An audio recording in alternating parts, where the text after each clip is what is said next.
This man is Mark, a famous writer who lives alone. All of his books are highly sought after because they discuss intimacy.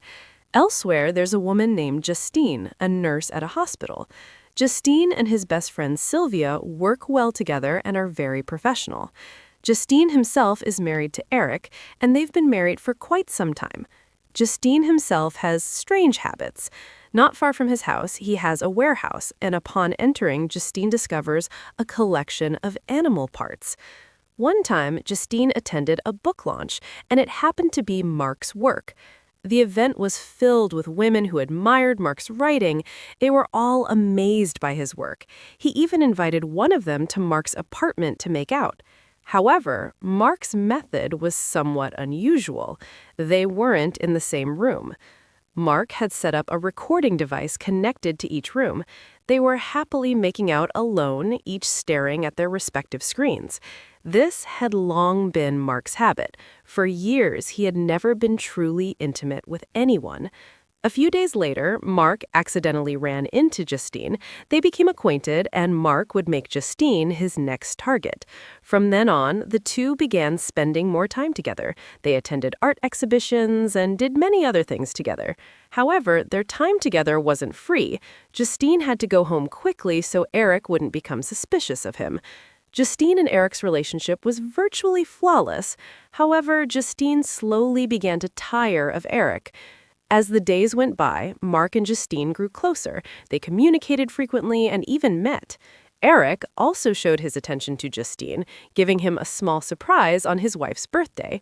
Despite this, Justine continued to keep in touch with Mark. One night, Mark even invited him to his apartment. There, Mark invited Justine to go swimming with him, and afterward, Justine was invited into a room and asked to do the same things he had done with the previous women. At first, Justine was confused by Mark's intentions, but ultimately he complied with all of Mark's requests. However, before they could be intimate, Justine felt this was odd. They could be intimate in person, yet Mark was asking for something like that. Ultimately, Justine decided to stop and leave. Upon arriving home, Eric immediately invited Justine to be intimate, but in a different way than usual. If you're curious, watch the full movie. After that incident, Justine felt afraid to see Mark again. He still questioned why Mark didn't just do it normally. Even so, Mark didn't give up and slowly tried to approach Justine in a more natural way. Finally, one night, they actually made out normally. Unfortunately, after only a short time, Mark asked to stop because it was something strange for him. Justine slowly helped Mark get used to normal intimacy, until finally Mark was able to truly get used to being intimate like a normal person.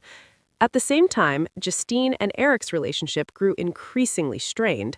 Eric became suspicious because Justine often came home late and acted differently than usual. He also became suspicious of Justine's warehouse and questioned what was actually stored there. Unwilling to reveal his secret, Justine eventually burned the warehouse to the ground. He realized that his recent behavior had endangered himself and his marriage. Eventually, Justine confronted Mark and asked to end their relationship. Mark didn't hold back and let Justine go. However, he told Justine that he could always come to him if he needed him again. And finally, the film ended.